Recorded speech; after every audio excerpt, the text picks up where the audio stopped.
Sementara di zaman Presiden Jokowi sampai 450 liter per bulan, walaupun BBM naik. Artinya daya beli buruh dengan alat ukur upah jelas berbeda kok. Rakyat miskin, rakyat yang peduli pada negara ini, kemudian mengeluh, marah, kecewa, sakit, wajar. Wajar dong. BBM naik, alasannya karena pemerintah terlalu berat bebannya untuk membiayai subsidi. Apakah ada cara lain? Dengan cara merelokasikan, memindahkan anggaran lain. Contoh, DPR, DPRD berhak pensiun seumur hidup sesudah selesai menjabat. Di mana substansinya? Di mana alasan pembenarannya? DPR atau DPRD cuma menjabat mungkin 1 atau 2 kali, tapi dia berhak pensiun, mendapatkan uang pensiun seumur hidup. Dan itu adalah menjadi beban APBN. Saudara sekalian, Demokrat mengerti ada persoalan dengan kesehatan APBN dan ruang fiskal negara. Karena itu pemerintah memandang perlu untuk mengurangi subsidi BBM. Namun, di sisi lain, Demokrat juga sangat mengerti kondisi kehidupan sosial ekonomi masyarakat kita yang tengah menghadapi tekanan berat. Kan ada yang menyinggung itu hambalang mangkrak, bukan lah. Hambalang itu tidak dibangun karena waktu itu ada kasus korupsi. Ya, dan suruh KPK berhenti pembangunannya. Nah, beberapa tahun yang lalu KPK sudah bilang ini sudah selesai pemeriksaannya, pemerintah silakan kalau melanjutkan. Ternyata pemerintah tidak melanjutkan dan dijadikan candi. Yang menjadikan candi bukan Demokrat, tetapi pemerintahan saat ini mesti diingat. Dan ternyata di IKN ada rencana pembangunan kompleks olahraga seperti Hambalang ternyata gitu. Oh, kami baru tahu rupanya itu maksudnya. So, ketika Pak Jokowi misalnya tidak menjabat lagi, kemudian IKN misalnya tidak selesai, kemudian juga akan presidennya selanjutnya atau pemerintahan selanjutnya akan bicara bahwa kalau dilanjutkan alhamdulillah bagus, ya kan? Karena itu artinya pembangunan yang berkelanjutan. Tapi kalau tidak dilanjutkan pasti akan dikatakan bahwa itu adalah proyek mangkrak. BLT, produk kebijakan Presiden SBY yang dulu ditentang oleh sebagian kalangan, justru sekarang ditiru dan terbukti menjadi penyangga utama daya beli masyarakat. Kedua, alasan dan waktu untuk menaikkan harga BBM juga harus tepat. Jika harga minyak mentah dunia turun, maka turunkan kembali harga BBM kita. Atau yang mana? Bahwa kemudian ada yang dimulai SBY dan diselesaikan Jokowi, beberapa betul. Tapi kalau diklaim 80%, 70%, aduh, ngerti nggak sih cara ngitung persentase? Coba, jangan Irwan. Cara ngitung persentasenya nggak ngerti. Kan kita bicara mengenai Transmatra. Aturannya ada di mana? Pak SBY. Ya, Pak SBY yang menandatangani itu, mempersiapkan dananya bisa buat multi-year ke depannya. Kita bicara apa lagi? Pak Jokowi membanggakan mengenai katakanlah pembangunan jalan desa. Itu bagus, kita senang sekali, Mbak. Kenapa? Karena undang-undangnya di era Pak SBY dibuat. Ya, Pak SBY sudah menciptakan itu agar apa? Pemimpin selanjutnya punya landasan hukum yang kuat untuk membangun desa. Narasi yang memang pro rakyat.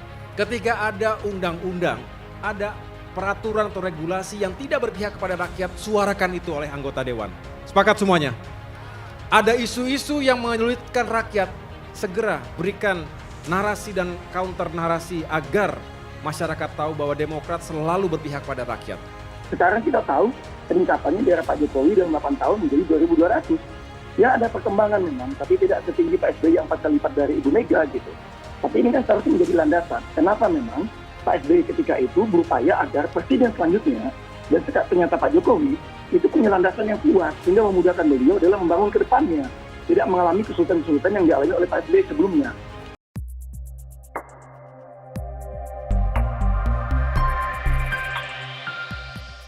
Pembangunan di era SBY dilakukan dengan perencanaan hingga eksekusinya. Menurutnya, proyek-proyek infrastruktur itu juga banyak yang baru selesai setelah SBY tak lagi menjabat sehingga proses peresmiannya tak dilakukan SBY. direncanakan, dipersiapkan, dialokasikan anggarannya dan dimulai dibangun sehingga banyak yang tinggal dan sudah 70% bahkan tinggal 90% tinggal gunting pita. Setahun gunting pita kira-kira masuk akal gak? Jelas AHY. Ya kita nggak perlu juga diapresiasi tapi jangan mengatakan, ini kehebatan kita, 1 tahun gunting pita, sambungnya. Dia menyindir pihak yang suka klaim sesuatu. AHY mengatakan harusnya pihak yang menggunting pita itu mengucapkan terima kasih ke SBY. Jadi jelas banyak sekali proyek-proyek itu kami menyeluruh dan tidak sering kali dipublikasi. Ada yang mengatakan misal, zaman dulu enggak ada pembangunan infrastruktur nyatanya banyak, kata AHY. Kemudian, AHY menyatakan banyak pembangunan atau proyek infrastruktur yang dibangun di era SBY tapi tidak banyak dipublikasikan. Kami rencanakan, persiapkan, dialokasikan anggarannya, dan dimulai dibangun sehingga banyak yang tinggal dan sudah 70% bahkan tinggal 90%, tinggal gunting pita. Setahun, pemerintahan, gunting pita kira-kira masuk akal enggak, ujarnya. Andi Arief, mengklaim pemerintahan Presiden Joko Widodo, Jokowi, tak memiliki niat untuk melanjutkan proyek Hambalang yang sempat mangkrak pembangunannya. Padahal, Andi menyebut, Komisi Pemberantasan Korupsi, KPK, telah memberikan rekomendasi bahwa proyek itu bisa dilanjutkan lagi.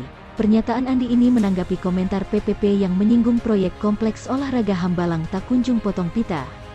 Sebelumnya, Ketum Partai Demokrat Agus Harimurti Yudhoyono, AHY, lebih dulu menyebut pemerintahan Jokowi hanya tinggal potong pita proyek-proyek dari Presiden ke-6 RI Susilo Bambang Yudhoyono, SBY.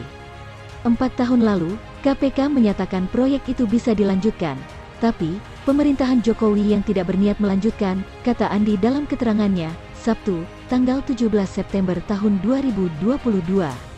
Andi mengklaim proyek Hambalang bukan sebuah proyek tanpa perencanaan. Ia pun mengakui ada persoalan hingga terhambat pembangunannya. Ia menilai KPK sempat meminta proyek itu dihentikan sementara sampai masalah selesai, sebab ada beberapa potensi merugikan negara. Proses hukum dijalankan, ternyata kerugian negara ada, tapi tidak besar dan dinyatakan bisa dilanjutkan lagi, kata Andi. Melihat itu, Andi menduga pemerintahan Jokowi tidak menganggap berdirinya sebuah kompleks olahraga yang lengkap setelah kompleks Senayan belum diperlukan. Andi menyebut, di ibu kota negara, IKN, Nusantara nantinya akan dibangun kompleks olahraga mirip Hambalang. Namun, dia meragukan kapan hal tersebut akan terrealisasi. Kita tahu, ibu kota negara itu entah kapan bisa terrealisasinya, anggaran negara lagi cekak, investasi asing masih enggan masuk, ucap Andi.